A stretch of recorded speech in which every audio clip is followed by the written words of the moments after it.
காங்கிரஸ் ஆட்சி காலத்துல இந்தியாவினுடைய அரசியலமைப்பை எழுதணும்னு வர்றப்ப அம்பேத்கரை கூப்பிட்டாங்க. நேருக்கும் அம்பேத்கர் மேல அவ்வளவு விமர்சனங்கள் உண்டு இல்லைங்களா? நம்ம எல்லாருக்குமே தெரிஞ்சதுதான்.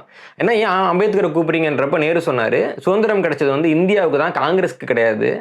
ஒரு காங்கிரஸ்காரரை வச்சு எழுதணும்னு நான் யாரையாவது வச்சு எழுதணும்னா இந்தியாவோட அரசமைப்பு உருப்படாம போயிடும். எழுத தெரிஞ்ச ஒருத்தவரை எழுதுற வேலைக்கு கூப்பிடுறேன்னு சொன்னார் ஜவஹர்லால் நேரு. அதனால அந்த வேலைக்கு கூப்பிடுறாங்க. சரிங்களா? இவங்க என்னன்னா எந்த ஒரு இதா இருந்தாலும் இந்த கட்சியை சேர்ந்த இல்ல இந்த கட்சிக்கு வந்து சொம்பு தூக்கக்கூடிய யாராவது 4 பேருக்கு தான் கூப்பிடணும், வேற யாரும் உள்ள வந்துடக்கூடாதுன்ற ஒரு மனநிலையில இருக்கிறாங்க. இது என்ன மாதிரியான மனநிலைன்னு தெரியல.